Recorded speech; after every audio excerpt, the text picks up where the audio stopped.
the Minister for Climate Change, James Shaw, is with us. A very good morning to you. Good morning, Mike. Now, we had Robin Davies on from New Zealand Steel. First funny thing was he was never going to do it if you didn't come along. Does that grind your gears? Well, ultimately, the important thing here is that we've got this enormous cut in the emissions that we produce as a country. It means that we have a strategic asset of steel production here for decades to come, which, given all the disruption under COVID, can only be a good thing. And it means that we start recycling steel in New Zealand rather than shipping it offshore. So, frankly, I think it's a win all round. Yeah, but he didn't want to do it.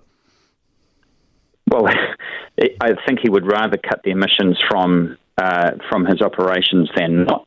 But it was a big investment that they couldn't justify in the near term. So for us to come on board meant that it could happen, and that's a good thing in my view. So who would be next? Fonterra?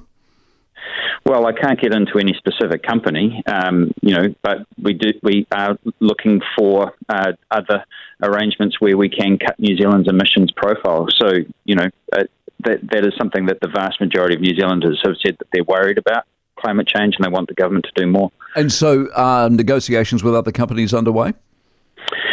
Well, we've got this Government Investment in Decarbonising Industry Fund that was set up a couple of years ago. It's had 66 projects so far. Well, this is the 67th project on the list. So, yes, we are talking to a lot of companies. But I'm talking big time. This was the biggest so far. Are yes. Projects of this size coming?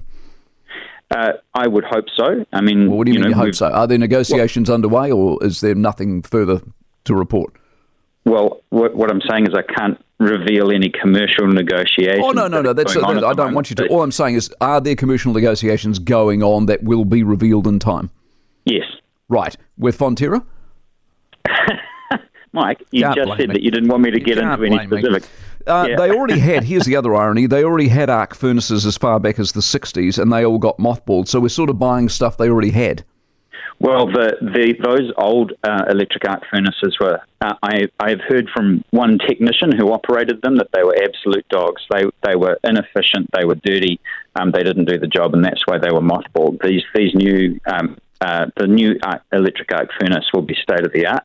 And, as you said, it will be the largest single decarbonisation project in the country's history. So that can only be a good thing. Just reassure us also, a lot of texts asking about the supply of electricity in this country. If you do more deals like this and electricity replaces coal, do we have the electricity to supply?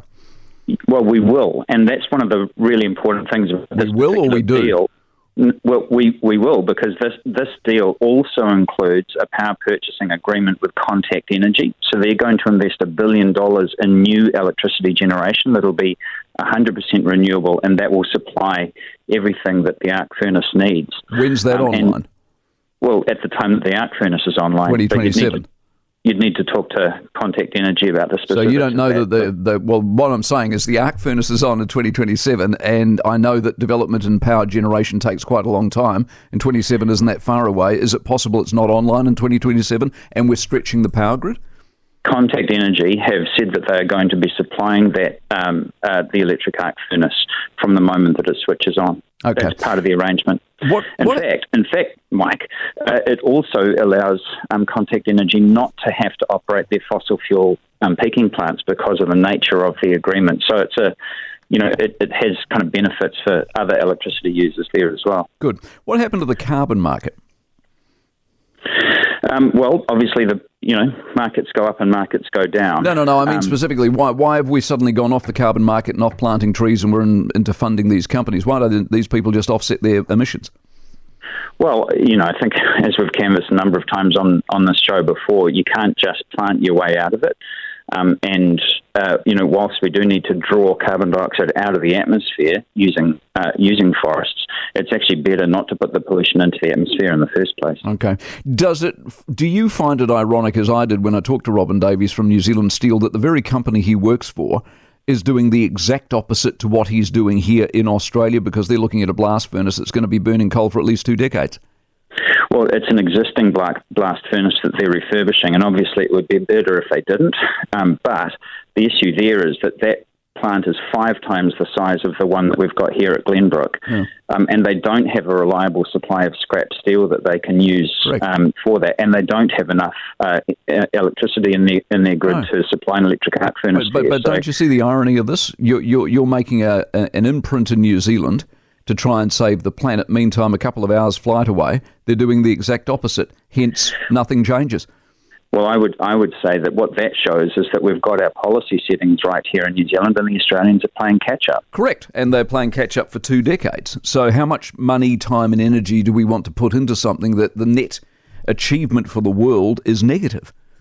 Well, remember here, Mike, that it's not us that's putting money into this in that sort of taxpayer sense. This is paid for by polluters themselves through revenues from the emissions trading scheme. So this is actually money that comes from polluters, which is helping to decarbonise other polluters, and that can only be a good thing. So as to the carbon market, I think I talked to you about it last time, but I think I was right, wasn't I? I mean, if you put a carbon market up for auction and no one turns up to buy anything, and all of those credits then go into the next auction, that undermines A, demand of the market, and B, what the government are doing around climate, doesn't it?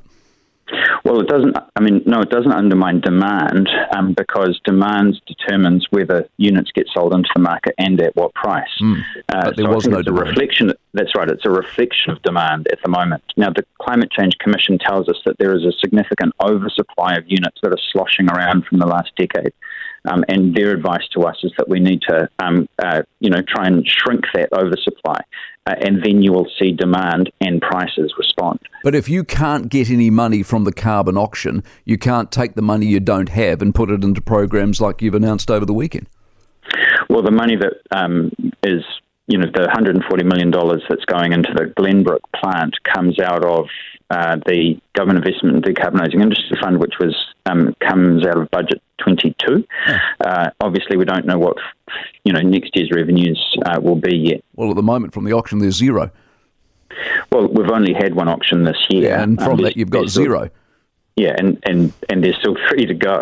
But like I said, that money is already accounted for. The money that we're investing in Glenbrook is already accounted for because that came out of the previous year. Quick question on Onslow. Are you looking at compensation for the people of Roxburgh? You'd have to ask the Minister of Energy and Resources about that because I'm not terribly close to that project. That's an energy portfolio project. Do you reckon Onslow's going to go ahead at $16 billion? Look, I honestly couldn't say. I have always said that I'll reserve my judgment on that project until the detailed business case is done. There is certainly a dry winter problem that we do need to deal with, particularly as we move to decarbonising the economy and electrifying everything. And so, that is a problem that needs to be fixed. If it doesn't get fixed by Onslow, it has to get fixed another way. Read an article a couple of weeks ago about final decisions to be made on agricultural emissions pricing before Parliament rises on August 31. You at the time said you didn't know whether any decision was going to be made. Is it? Well, I do believe so. We are still working through some of the details with the sector themselves, and we should be able to say something in the next few weeks. So you will have a policy in place to go into the election and the decision will be made? I should think so, yes. Fantastic. Appreciate your time very much. James Shaw, the leader of the Green Party, co-leader.